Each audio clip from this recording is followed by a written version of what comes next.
Bonjour, alors dans cette vidéo, je vais corriger l'exercice numéro 1 du TD6 Sommes et produits. Ce premier exercice qui va porter sur les sommes et les produits télescopiques.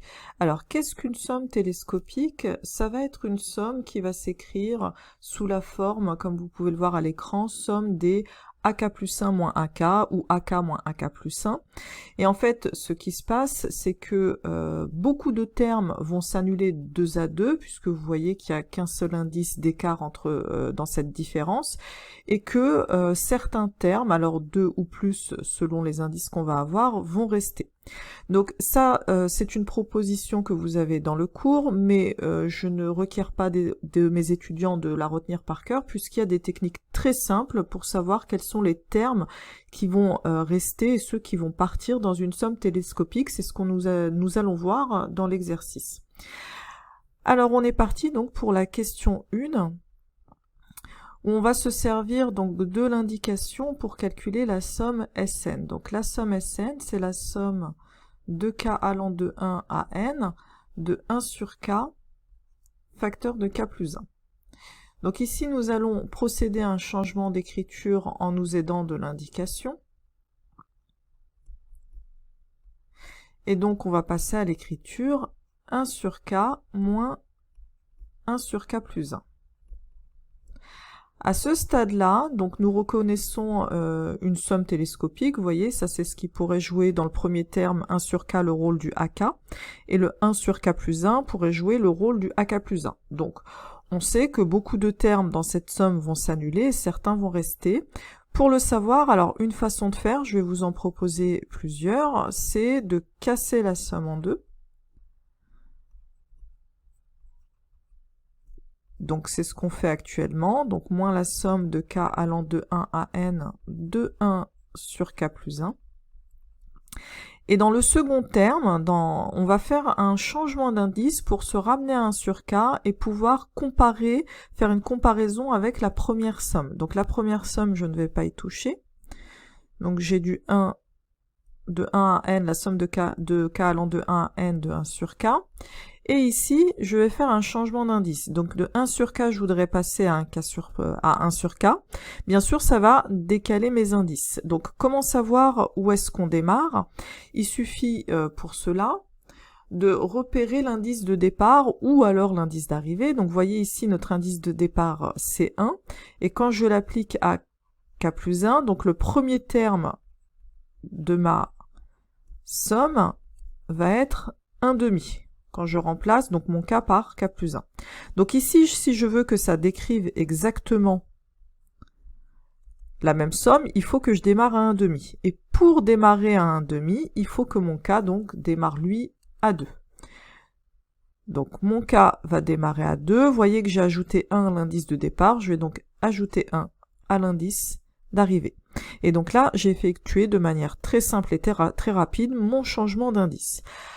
Alors, à partir d'ici, je peux exactement savoir ce que j'ai en commun et ce que je n'ai pas en commun. Donc ce que j'ai en commun, c'est tout ce qui est compris entre 2 et n. Vous voyez, dans la première somme, j'ai bien tous les termes entre 2 et n. Et dans la seconde somme, j'ai aussi tous les termes entre 2 et n. Ce sont tous les termes communs. Donc je pourrais rassembler ça sous une même somme. Évidemment, 1 sur k moins 1 sur k, cette somme-là est tenue à disparaître. Alors, qu'est-ce qui va rester? Il va rester ce que je n'ai pas pris en commun. Donc, qu'est-ce que je n'ai pas pris en commun? Donc, le terme 1 dans la première somme, je ne l'ai pas pris. Et le terme n plus 1 dans la seconde somme, je ne l'ai pas pris non plus.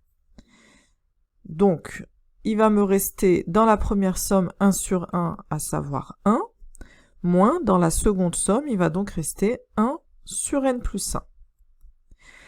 Donc, une première façon de déterminer les termes restants, c'est donc de casser la somme et de passer par un changement d'indice. Mais évidemment, il y a d'autres façons de faire. Donc, pour ceux qui n'auraient pas compris cette première technique, vous pouvez essayer de visualiser les choses à l'aide d'un schéma. Donc, sur le schéma, vous voyez, j'ai mis les premiers termes et les derniers termes de la première somme, donc en haut. Donc vous avez l'axe du haut qui représente la première somme, Donc je démarre à 1 avec quand k vaut 1 et je m'arrête à 1 sur n quand k vaut n. Dans le second axe, j'y ai noté les termes de ma seconde somme. Et donc là, comme j'ai du 1 sur k plus 1, donc ici, ça représente ma somme des 1 sur k. Ici, c'est ma somme des 1 sur k plus 1. Donc pour k, ici, toujours variant de 1 à n, et k variant de 1 à n. Alors, donc, ce qui va se passer, c'est que, vous voyez, tout ce qui va être en commun va disparaître par soustraction. Donc voilà tout ce qui est en commun. Donc tout ça, ça s'en va. Il va me rester dans la première somme, donc, le terme 1, et dans la seconde somme, le terme 1 sur n, et donc on retrouve bien le même résultat que précédemment, 1 moins 1 sur n plus 1. Donc voilà pour cette seconde technique. Et j'ai une petite astuce à vous proposer pour aller encore plus vite. Donc ce que je vous propose de faire simplement, c'est de vous dire que entre k et k plus 1, donc la plus petite valeur c'est k, et le k va rester avec le plus petit indice, donc l'indice de départ. Donc l'indice de départ qui vaut 1. Pour le premier exemple, pour notre exemple à nous, notre somme.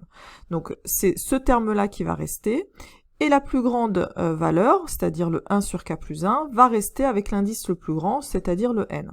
Et donc, vous voyez, le premier terme qui est en vert va me laisser la valeur 1, et le terme en bleu, donc plus grand indice avec plus grande valeur, va laisser le terme 1 sur n plus 1. Donc je vous mets un autre exemple ici, où j'ai du log de k plus 1 moins log de k. Le plus petit indice, c'est le log de k, qui va rester donc avec la valeur de départ k égale 2. Et le plus grand indice, donc c'est log de k plus 1, qui va rester avec le plus grand indice n, l'indice d'arrivée, et qui va donc nous laisser la valeur log de n plus 1. Donc voilà donc différentes méthodes pour déterminer une somme télescopique, et cette technique évidemment fonctionnera pour les produits. Alors pour cette question 2, nous allons nous intéresser à un produit télescopique. Alors qu'est-ce qu'un produit télescopique? La définition ressemble fort à celle d'une somme télescopique. Donc on va avoir cette fois-ci une écriture après le symbole produit de la forme AK plus 1 sur AK, ou AK sur AK plus 1 bien évidemment. Et là à nouveau, beaucoup de termes vont se simplifier et certains vont rester. Donc nous allons voir de la même façon avec l'exercice comment savoir quels sont les termes restants et ceux qui vont se simplifier. Donc pour ça nous allons d'abord procéder à un changement d'écriture pour bien reconnaître le produit télescopique, puisque sous cette forme actuelle il n'est pas reconnaissable. Pour ce faire, puisque vous avez vu que la forme générale c'est un quotient, évidemment, on va se dire qu'on va mettre cette écriture au même dénominateur, cette différence. Donc je vais avoir produit de k allant de 2 à n. Ici, je vais donc avoir au numérateur la quantité k-1, le tout sur k. Et là, je vais détailler l'écriture avec des 3 petits points. Donc le premier terme de mon produit, quand k vaut 2, ça va être 1/2. Je vais regarder encore le suivant. Donc quand k vaut 3, au numérateur, je me retrouve avec du 2, au dénominateur avec du 3. Pour comprendre encore un petit peu, je vais rajouter un terme, mais normalement à ce stade, ça suffit. Donc là, je vais avoir du 3/4. Et je vais mettre 3 petits points pour arriver au dernier terme qui va s'arrêter à n-1 sur n. Et donc le procédé de simplification maintenant est très visible, puisque vous voyez que le 2 va se simplifier avec celui-là, donc on va simplifier de cette manière-là. Et donc le dernier terme qui est là, vous voyez, il part avec le précédent, le dénominateur du terme du facteur précédent. Et donc, qu'est-ce qui va nous rester? Il va nous rester le 1 au numérateur qui est là, et le n au dénominateur qui est là.